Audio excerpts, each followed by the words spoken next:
네, 정부가 공공기관 혁신 계획에 따른 인력 대수술을 확정했습니다. 공공기관 운영위원회가 12,000명의 공공기관 임직원들을 구조조정하기로 결정을 내렸습니다. 자세한 내용 경제부 이민재 기자와 함께 알아보겠습니다. 이 기자, 일단 인력 구조조정, 이게 정확하게는 어느 정도 규모입니까?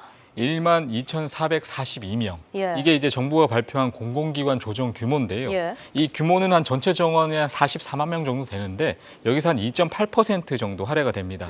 이 실제 감축 인원은 한 17,230명 정도로 이 조정 인원보다는 많지만 이 중에 한 4,700명 정도, 1.1%는 재배치를 통해서 업무를 이어갈 예정인데요.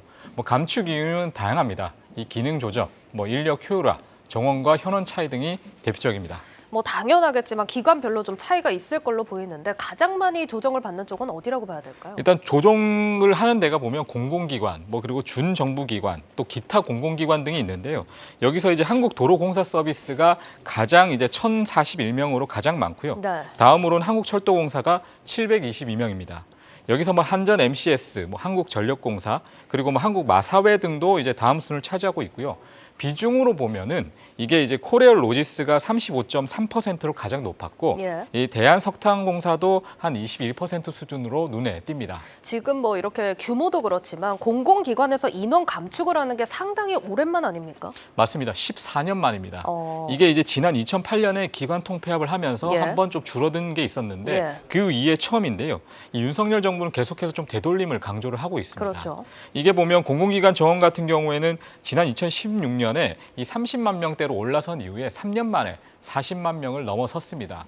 정부는 이번 조정으로 이 내년 공공기관 정원이 43만 8천 명 수준이 될 것으로 내다봤는데 이는 2020년 수준, 2년 전 수준입니다.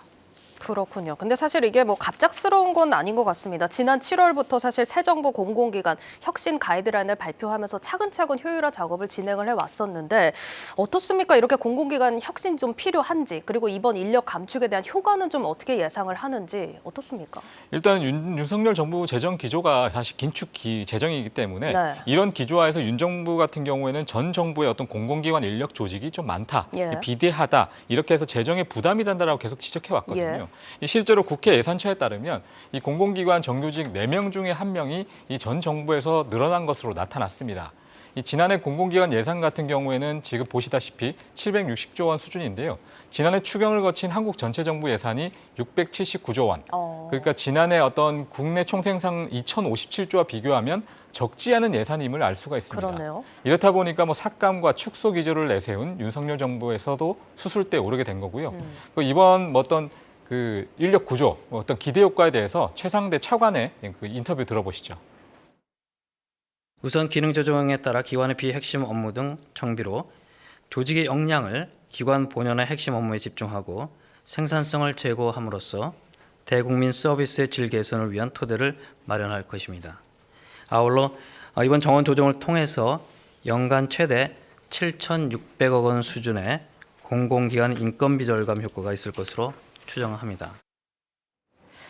그러니까 비핵심 그리고 수요 감소가 있는 업무는 정비를 하고 핵심 업무를 중심으로 역량을 다시 편성을 하겠다, 생산성을 높이겠다, 이런 부분이 좀 골자인데 사실 공공기관이 정상적으로 운영되면 이렇게 구조조정을 할 필요는 없겠지만 지금 재정 건전성 측면에서 우려가 계속해서 나오고 있는 상황 아닙니까? 맞습니다. 지난해 우리나라 공공부채가 1,400조 원을 넘어섰습니다. 예. 이게 보면 이제 전 정부 직전인 2016년과 비교하면 한 400조 원 가까이 늘었는데요.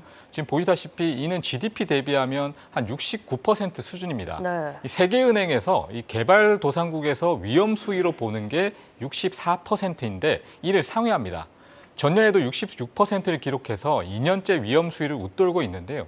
이 세계은행은 이를 넘으면 재정 긴축이 필요하다고 권고를 하고 있습니다. 정부는 해당 부채 중 장기 비중이 이제 80%가 넘기 때문에 아직은 건전성에서 좀 문제가 없다라는 입장이지만 이 전문가들은 이미 시작된 경기 침체라든지 고령화 등을 고려하면 안심할 수 없다고 말합니다. 그렇군요. 오늘은 이렇게 인력에 초점을 맞춰서 살펴보지만 지금 자산도 그렇고 인력도 그렇고 이렇게 감축이 계속되다 보니까 직원들 반발이 이만저만이 아니겠는데요. 맞습니다. 일단 양대 노총 같은 경우에도 공공기관의 어떤 축소, 인력 감축안에 대해서 계속해서 반대의 목소리를 높이고 있는데 예. 이들 같은 경우에는 사회 안전망 역할을 하는 어떤 공공기관이 이 줄이게 되면 그 비용이 국민에게 모두 전가가 된다라고 주장을 하고 있습니다. 이 부채를 규모가 아닌 비율로 따지면 오히려 좀 건전화되고 있는 과정이라고도 지적을 했고요. 또 실질적으로 재정에 도움이 되지 못한다는 우려도 내놨는데 최근에 경기 악화로 이제 부동산 등 공공기관 자산을 상대적으로 싼 값에 좀 매각할 수밖에 없다는 지적이 대표적입니다. 다만 윤 정부 같은 경우에는 이 노조 법치주의 또 이제 노조 회계 공 시스템을 만들겠다는 등 이제 회계 투명성 강화 등을 내세우면서 이 강경 대응을 하겠다는 입장이기 때문에 이 정부 대 노조 간 이 강대 간 극한 대립의 가속도가 붙을 전망입니다. 이 국민들 입장에서는 정부의 긴축 재정 효과와 또 사회 안정망 비용 증가 등 이 중에 어떤 것들이 좀 더 큰지 예. 계속해서 좀 따져봐야 할 것으로 보입니다. 예, 여기까지 듣겠습니다. 경제부 이민재 기자였습니다.